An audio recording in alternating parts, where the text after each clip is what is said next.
Hopefully this video is not too long. Um, I just want to help a few people to give them more clarity. We got to understand that as humans, we're controlled off energy. We ran by energy. If you're a person that's trying to change and you won't change, it's going to be pretty much impossible. It's going to be very, very hard for you to change if you continuously surround yourself in the wrong atmospheres and around the wrong people. Because why? Because that bad energy, that negative energy rubs off. Jesus had to escape and go to the mountains and the places he went to several times throughout his life. We can say the prayer,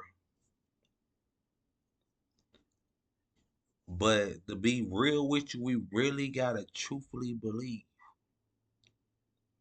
in our hearts that Jesus died for us, that Jesus was crucified for us, and was risen on the third day.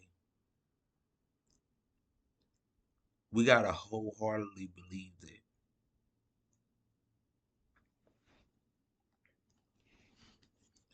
People can say that they believe it,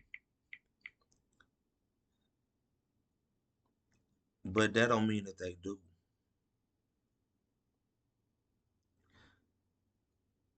Just like I can say, man, I believe I can go out there and do a cartwheel off that balcony right now. Just because I said that don't really mean that I actually believe that I can do that. You get what I'm saying? Like we can say a lot of stuff and don't necessarily mean that we believe it. Okay. And this is an overview because to do that, you have to actually have faith, to actually believe. It says biblical faith is a trust and confidence in God, even when things are unseen or uncertain, based on good evidence but without total proof. It's the assurance of things hoped for and the conviction of things not seen, with God and his promises as the object of that faith. Let's be honest. None of us none of us live in those times. None of us actually seen any of those things. So for us to truly believe, we gotta have faith to literally believe what we don't see. And it's hard for people to do that. But you can be like, I believe that I'm gonna get that car round by January or February. And you wholeheartedly believe that. Even though you know a lot of people get income taxes. So that's you know. But you don't know what if you thought what you was getting you didn't get when it came time for it. You feel me? So you believed it even though you didn't see it.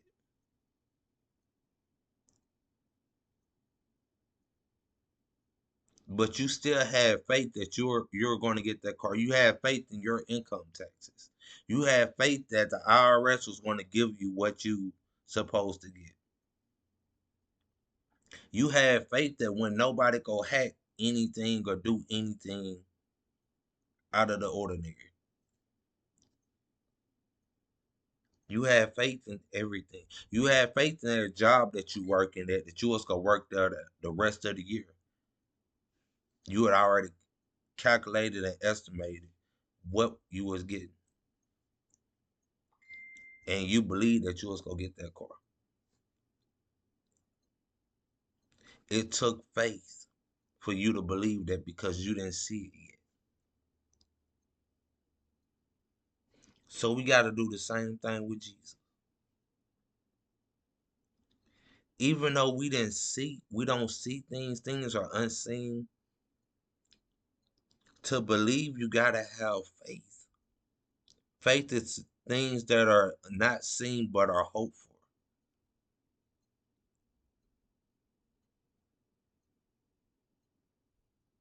We got to have it. A lot of people believe in Scientology. Like it's no way possible.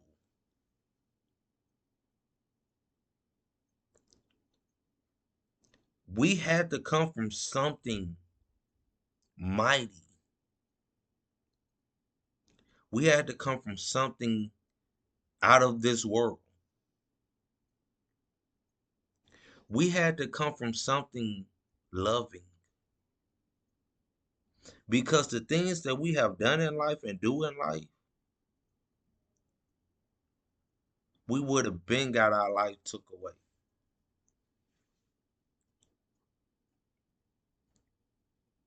Like he loved us that much. Like if we would have seen it, if we would have actually been witnesses of it, we wouldn't have no reason for faith. It wouldn't be out of love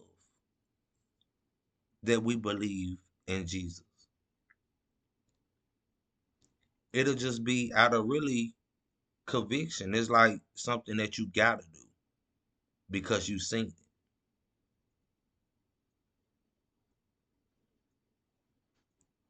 But since we didn't see it, we gotta go off faith. And not just say we believe it, but actually believe it. God is that awesome. He loves us so much that he ain't gonna do nothing to control us, to pretty much make us do something. Now just think about Scientology. People, humans, deal with Scientology. What human you know that will have that much power and allow people to have free will? It ain't a person you can name that would allow everybody to have free will. That'll forgive everybody. That'll have mercy on so many people that don't deserve it, include me.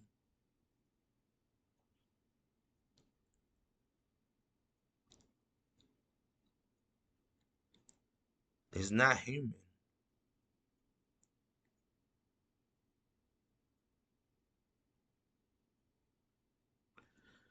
So let's not just say that we believe. Let's actually have faith. Allow that faith to grow. However, you gotta allow it to grow. Allow your faith to grow and know that Jesus died for us. Like it became to me like a lot of times I almost get teared up. It's like get a vision of something, not a person, because I never try to envision him because I don't know how he looks, and that's like a false idol. No one ever seen Jesus. Them pictures and all that is not Jesus. We don't know what color Jesus was or is, because he is the living God. He's over us. We don't know what color God is. They're not even a color, I don't believe. Especially, he's not a color.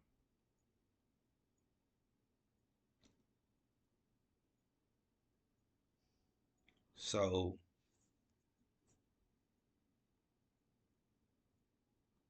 we really gotta get that faith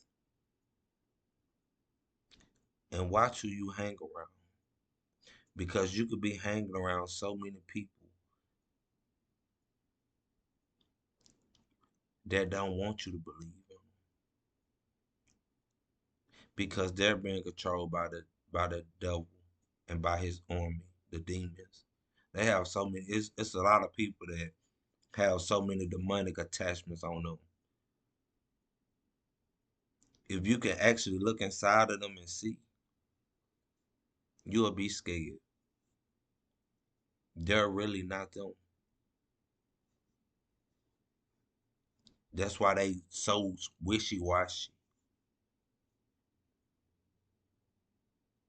because they're being controlled by something else, and it's not holy. So allow your faith to grow, and to know that the reason we're able to be forgiven, the reason we're able to come to God, the reason we're able to be considered his children, the reason we have the opportunity of salvation is because the blood that Jesus shed for us. And if you read about it, he didn't let nothing stop him from dying for us. Nothing.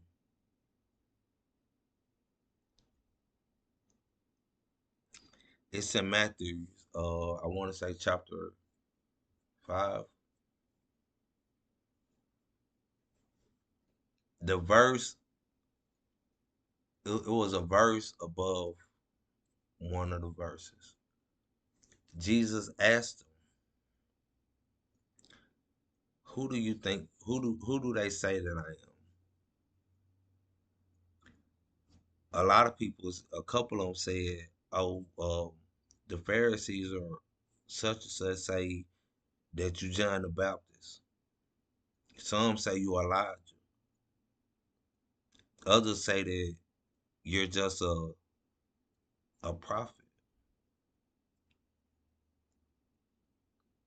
So Jesus asked Peter, was like, "Who do you think that I am?"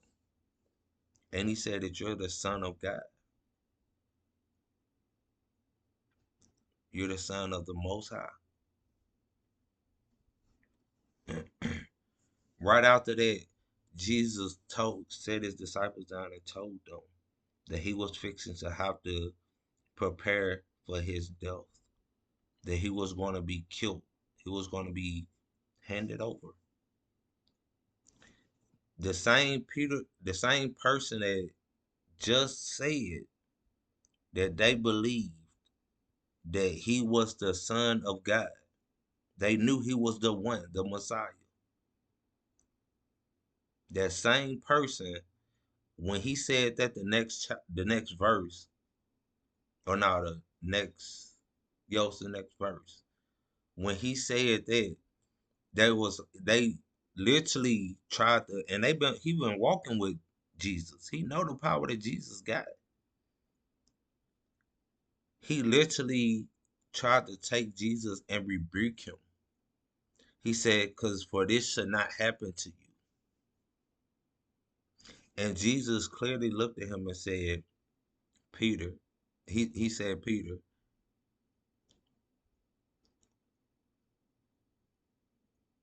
or he said, "Satan, get behind me." He looked at Peter and said, "Satan, get behind me. For you're nothing but a hindrance."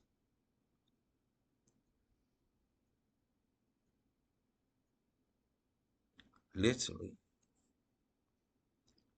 he knew that the devil was working through Peter, and he did it that quick. It went from Peter believing and knowing that he was the son of God to trying to rebuke the son of the one that created, the one that holds everything in his hand, the one that saved him from sinking in the water, the one that he seen walking on water, the one that he had seen stop storms by saying, "Peace, be still." The one that he has seen feed a multitude of over 5,000 people with two fish and like 5 loaves of bread. The one he has seen heal so many people from leprosy, from being lame, not being able to talk, walk, hear, see, from literally raising people from the dead.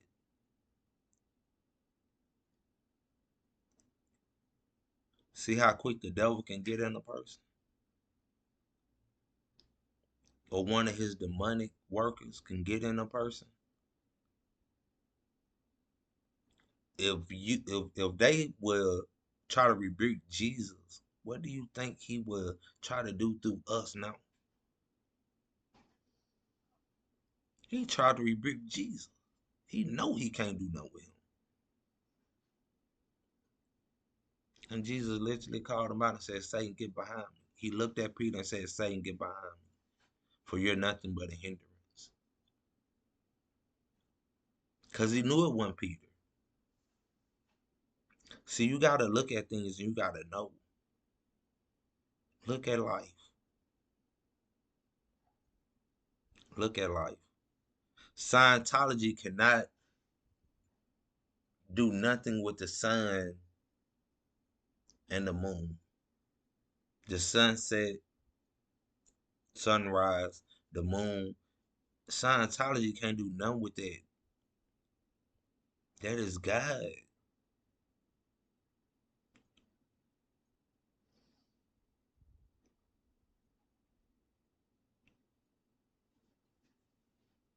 We can't explain it. We have a little evidence on this, and that is the Bible.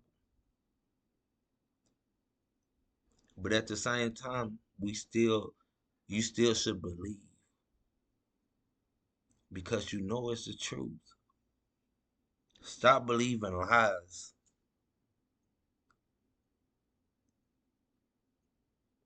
People are so quick to believe lies these days. They'll believe a lie before they believe the truth. And the lie don't even make sense.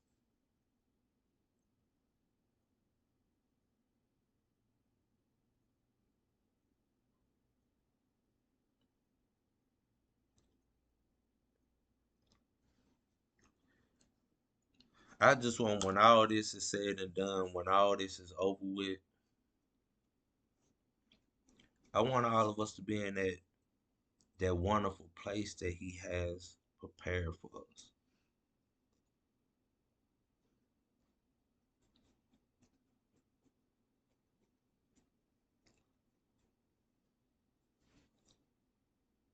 Stop being deceived,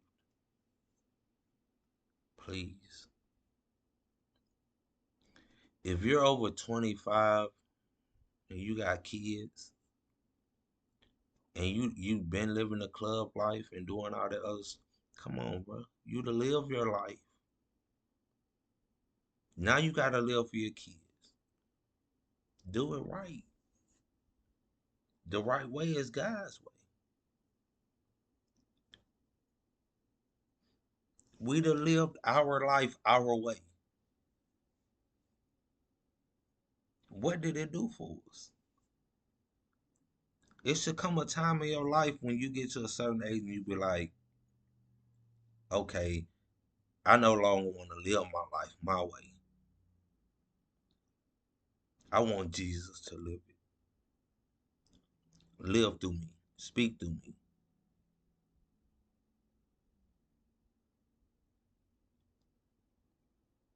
because I'd already lived my life. And I know I never would have made it with all the stupid stuff I done did, with all the stupid places I was at, where them gunshots was really pretty much supposed to hit me. I know I never would have made it or should have made it without you. It's his mercy. He gave us time. He's given us time to turn our lives over.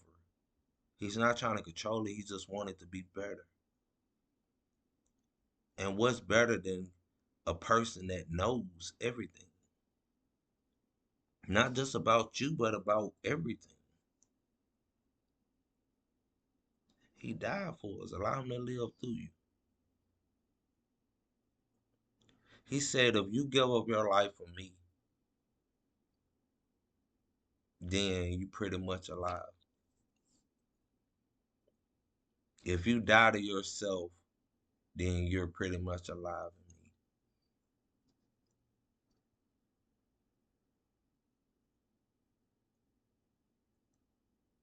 It's not saying like literal death. It's just saying put down your ways, your old habits, the way you looked at life, the way you go about life, the way you treat people, the way you self seeking. Let all that go and allow me to live through you.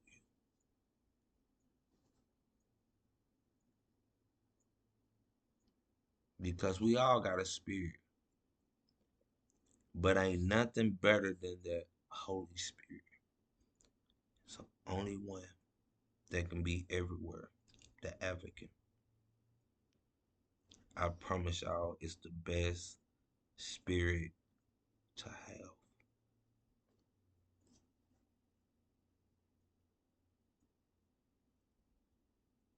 I was talking to a female the other day, me and my wife.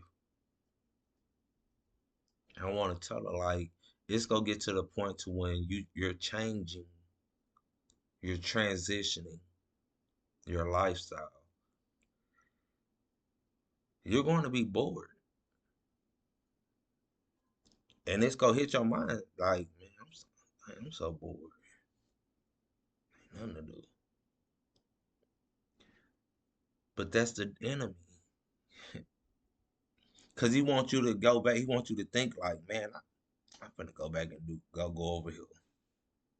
I'm bored. Cause he gonna make you think that that was fun, even though you know that wasn't fun. Realistically speaking, you knew there wasn't no fun. So what you gotta do when you get to that point, you gotta start embracing boredom until they get to the point you're so comfortable that you're no longer bored. You know it ain't boredom. You start feeling so much at peace. I promise you, peace that surpasses all understanding. You can't get that nowhere but from God and Jesus. So be bored. Embrace it because you're really not bored. You're just transitioning. Okay? I hope this helps somebody, man. Let's believe by faith and not by word. Even though we can't see it or we didn't see it, we still know it's true.